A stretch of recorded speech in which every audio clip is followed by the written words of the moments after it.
Welcome to More Than Mortgages. This is episode number 19. I'm Chad Anderson. Zach Jones will join us here in just a second. And today we get ready to break down some of the migrating. This has been happening. It's almost become a local joke, especially here in Nashville with all the different Californians and people from New York or Illinois or Virginia or multiple states all over the country. And they are leaving some states and populating even more some other states in the Southeast has been heavily impacted by this. So we're going to touch on it and give a little perspective today, some opinions. I'd love to have your feedback. Do us a favor, like, subscribe, follow, hit the bell, and follow us on social media. And let's bring him in now. My man, how are you? I'm good, man. How about you? Pretty good. You know, spring is here. Things are warming up. The activity has been picking up. And I did a video recently on my channel talking about the feds and the rates. And, you know, it's funny because we've seen people who apply or react when rates go down and they immediately jump into an application. But now we're seeing, hey, you know what? Rates might just be what they are for the next year or two because now all of a sudden there's not this huge, oh my God, it's going to free fall by the end of the year. But people are still doing things. They're still making moves. So I think that's interesting. And then what we're going to talk about today, which is your topic you brought up, what I've kind of called the Great Migration, with people leaving certain states and populating more and more of the Southeast over the last few years. And this isn't a new thing, right, Zach? Like this is something that's actually been going on and it continues to be a topic, but people are continuing to do it. For a surprising number of years, Chad, and it's Yeah. I think that it was kind of quiet, at first. Remember, roll back, I don't know, 7, 8, 9 years ago when people started talking about 85 people a day are moving to Nashville, Tennessee. And we were like, that's not even possible. That's No. little old Nashville. Why would people come here? That was a real question. Well, why are people coming to Middle Tennessee? We like it, but 100 people a day, that's crazy talk. Yeah. Yeah. So, That was the stat. it's factual, and that number has either remained steady or gone up since then, for year after year after year after year after year. And these lists that we see about the negative net and positive net migration and who's moving where, they come from multiple different sources. So I think you kind of take them with a grain of salt. But when a particular state shows up time and time and time again on every list, whether it's in the number 1 spot or the number 5 spot, you really do have to pay attention. And there are entities that are tracking this in as accurate a way as possible. It's a difficult thing to track, admittedly. And so, it's hard to ignore the statistics, although you will certainly see people arguing them. Yeah, it's kind of what it's almost like a sport, right? Almost like a competition where if you're in one of the states that somebody's leaving, the spin is no, they're not. That's just Right. fake. They're not. No, why would you ever do that? No, no, no, they're not doing it. They're staying, or you're just that's the perception because that's what the media says. But then if you're in one of the states that it's happening in, you're like, it is happening because I see 38 more people every time I go to the grocery store, or I Right. I end up parking further in the back every time I go do something, or when I want to see a house, or traffic at 5 p.m., or whatever the case is. And that's not an overnight thing. That's one of those slow burns, right? The boiling of the frog. Like you just see it happen over time. And then one day you just kind of wake up and go, holy crap, there are a lot of people around here. And it's it's really easy though for a lot of these states. And these have been the topics and kind of the points, but we haven't spoken about these, not on this show. Really, what's the number one thing, in my opinion? I'm guessing you're going to agree, but if you don't, speak up. Money. And the way you correlate Yeah. money with a move is how much tax are you paying? So state income tax is a huge deal. That's why Tennessee and Florida, two of the states that always get a lot of praise. There are others, but those two get a ton of praise. Um, property taxes. I talked to a couple from New Jersey over the weekend. They pay 4 times the amount of property tax that you do in the South, and that's compared to Florida. Tennessee's actually less than Florida. They were just moving to Florida, so that was the Right. comparison. Yeah. Tennessee's less than Florida, Far so less. yeah, it's not even close. So those couple of things, like, to me, are instant. Now, I think that's the biggest catalyst, and then from there, I think it's a drip down effect of, okay, well, this is how much cheaper it is to live here. All right, great. Now what else do they have? And then it gets into, oh, there's my camera. I don't know why it does that. But then it gets into the, all right, what about the weather?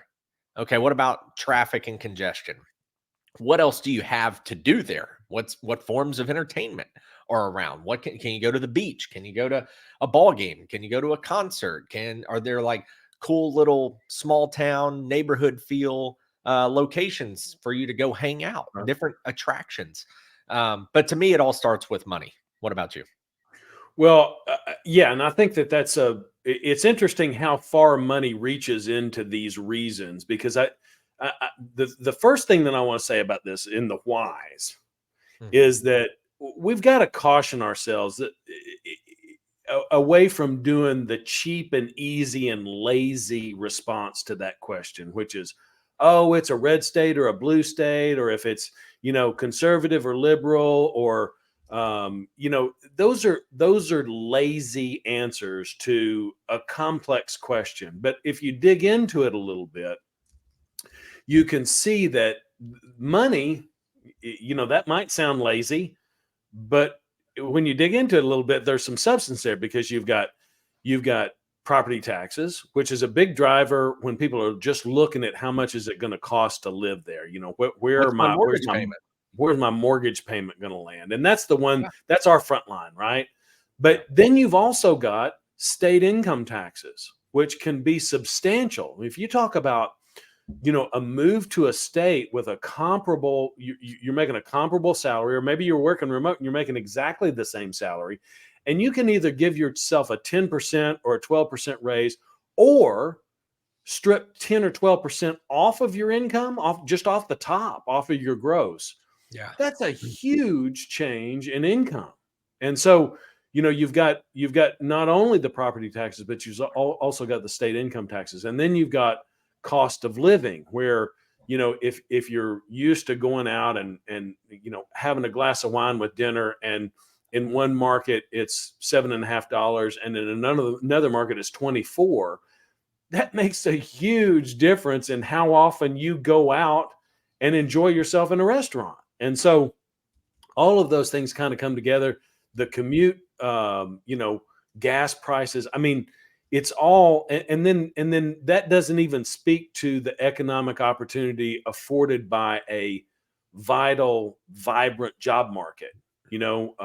We've seen a ton. Of the classic example is the Californians coming to Tennessee and continuing their work remotely for a California company. Well, they're paying California wages. We saw in 2020, especially, I had a bunch of civic workers, county and state workers in California that were retiring and bringing their California retirements to Tennessee. Several of those, at least three of those, were cops that are hanging in my brain, whose pension incomes were $140,000 coming in as a retired police officer from San Francisco or LA, and bringing that retirement income to Tennessee. And I'm looking at, they're buying a very expensive house in Tennessee, but they're not getting very much of a mortgage from me at all because they've got so much net proceeds from the sale of their California home. So these people were coming from a relatively middle class existence in a certain part of the country, and transplanting themselves into a high income, upper class lifestyle in Tennessee.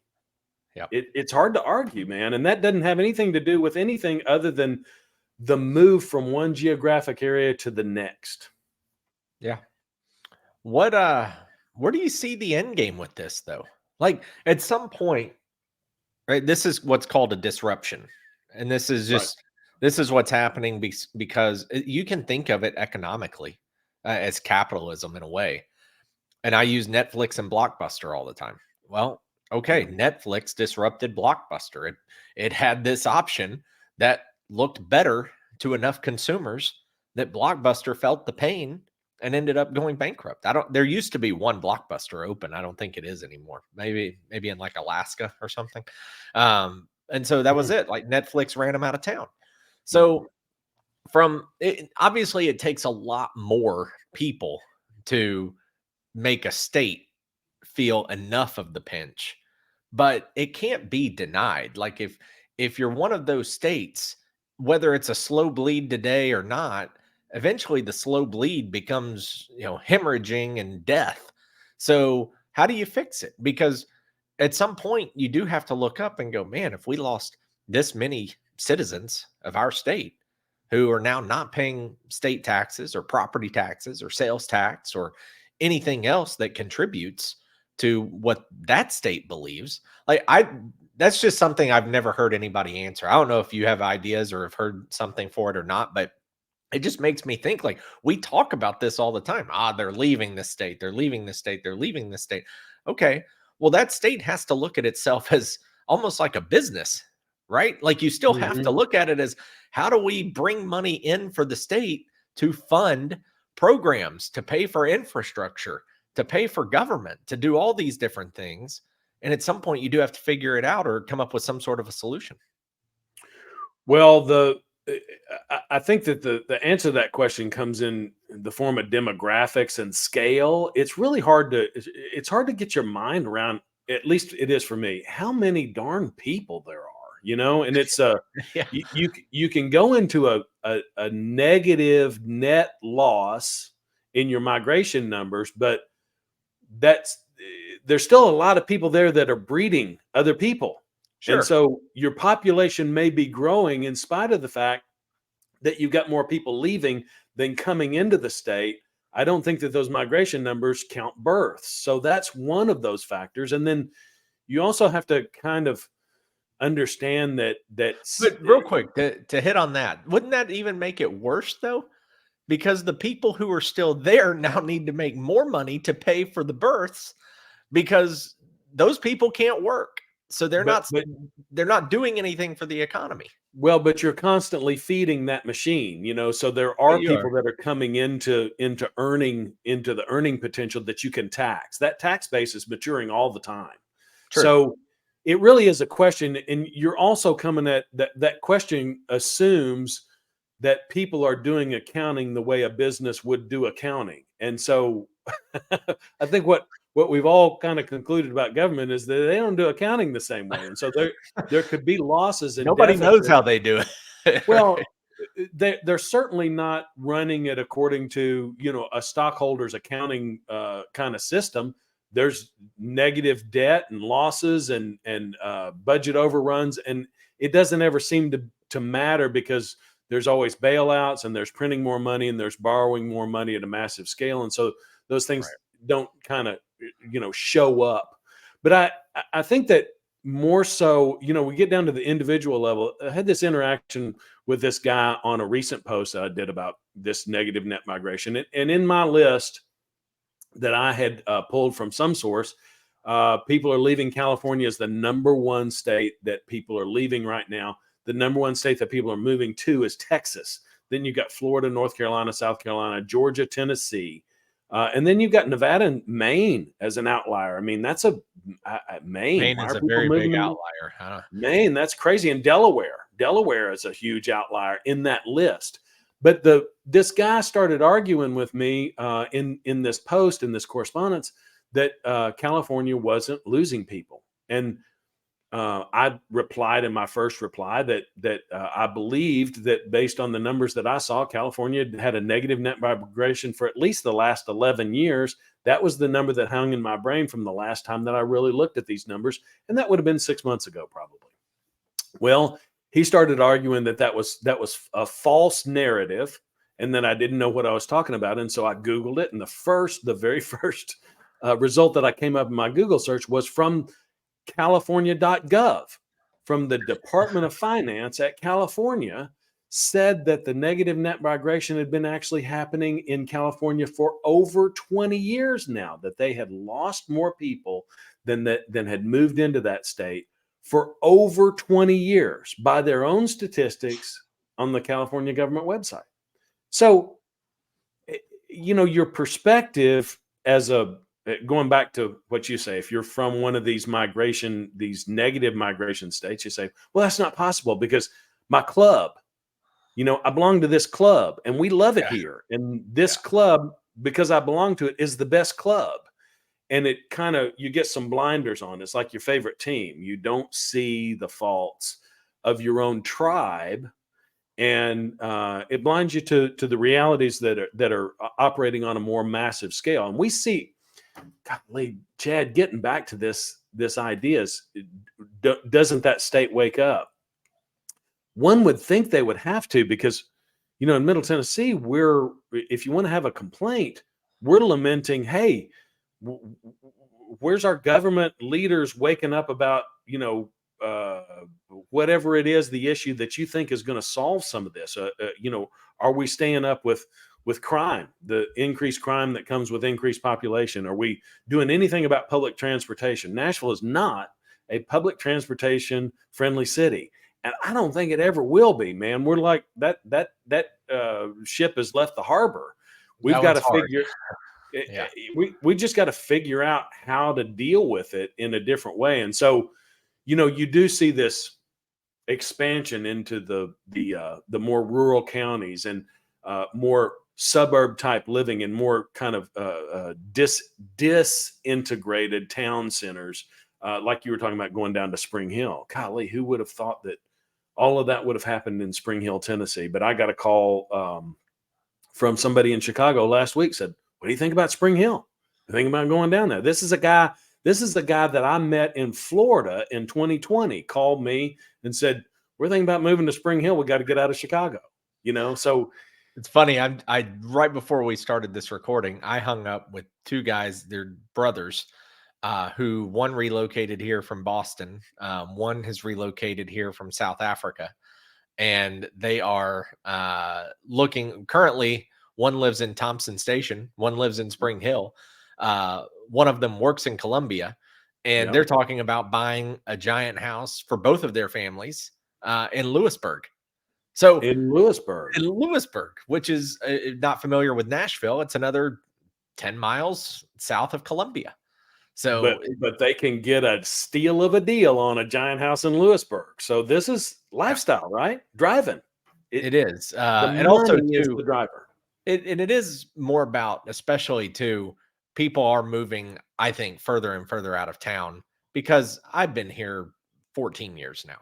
And the pretty much last place I want to go is downtown Nashville.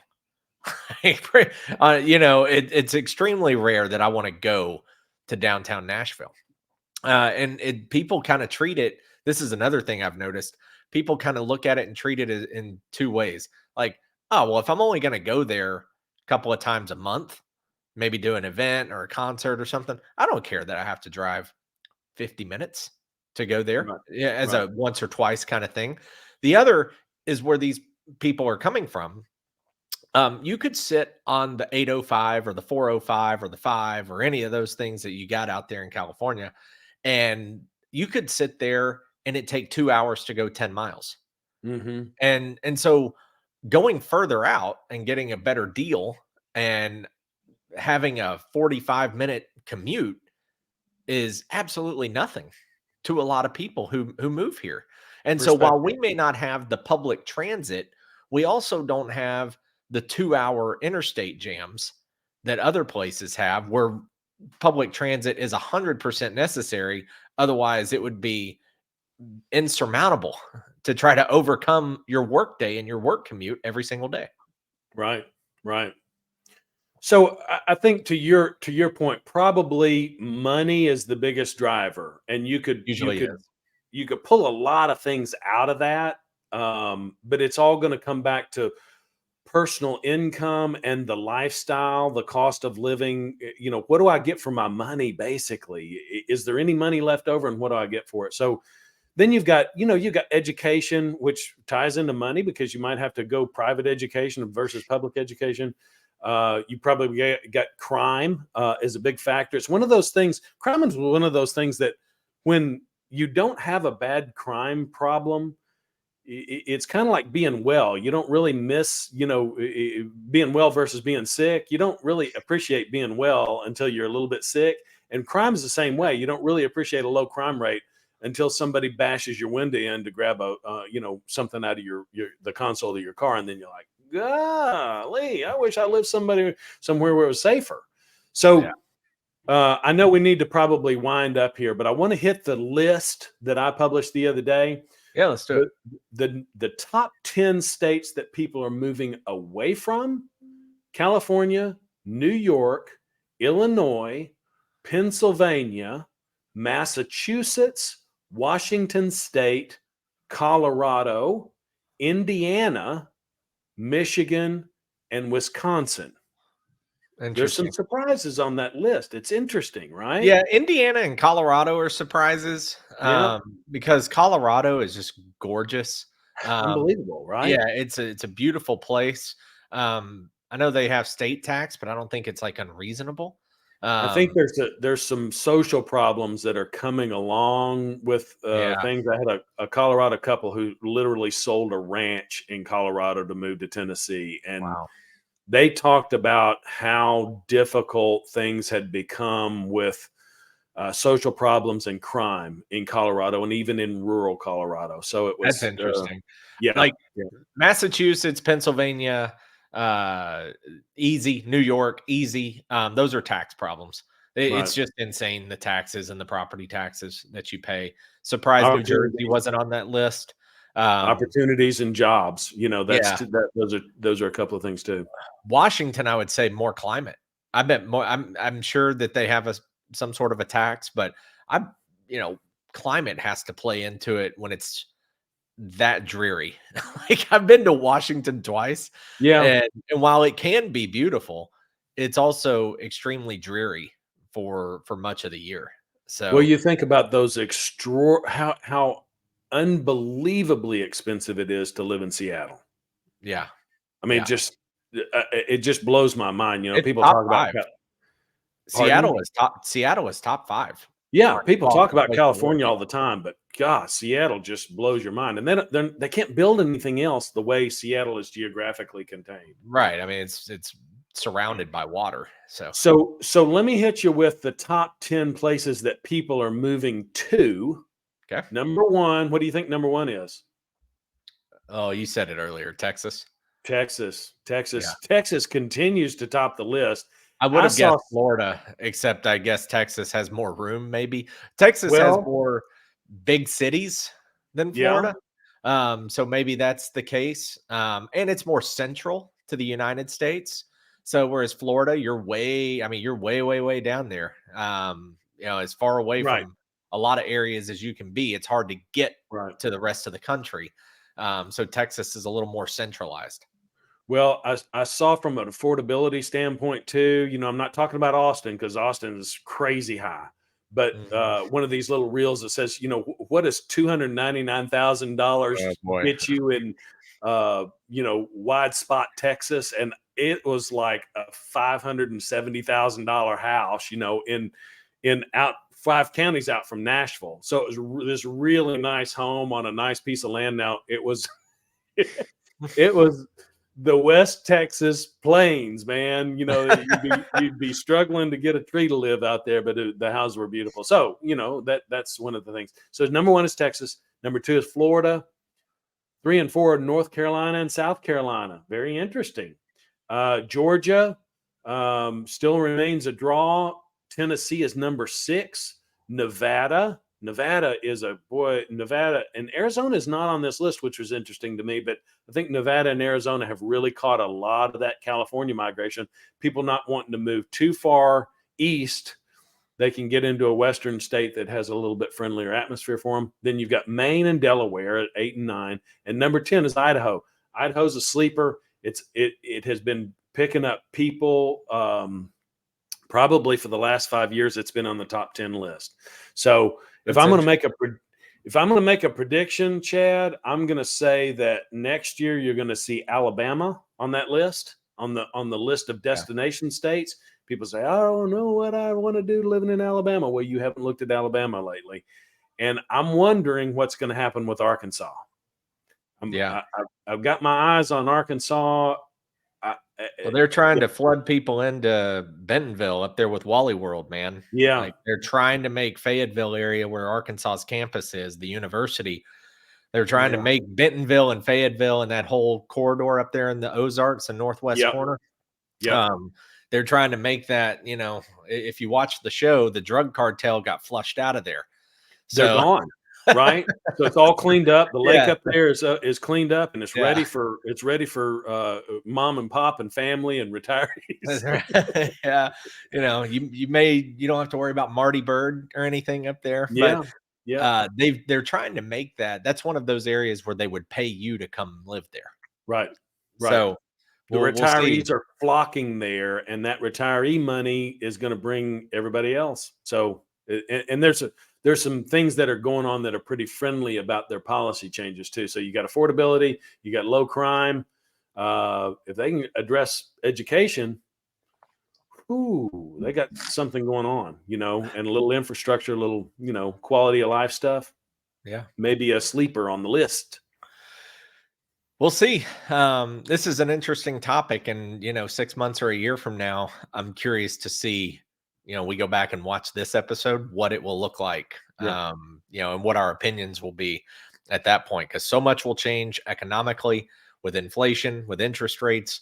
We're going to have either the same or a new president or a repeat president coming up in a few months. We'll definitely have a repeat unless something weird. Well, yeah, unless it's true. It's going to be, you know, Peter repeat, right? It's going to be one of those coming up. Yeah, unless you go down the rabbit hole of, you know, all the conspiracies you can do. But so we'll see what happens. But interesting topic. What you can do and help us out, like, follow, subscribe, hit the bell, drop us a comment, shoot us a DM. You can follow him on socials. You can see it up there in the corner. YouTube, Instagram, Facebook, at Zach Jones Loans, at This Chat Is Real. Thanks for hanging out. That's 19 in the books. We'll be back next week with number 20. Take care. Thanks for joining us.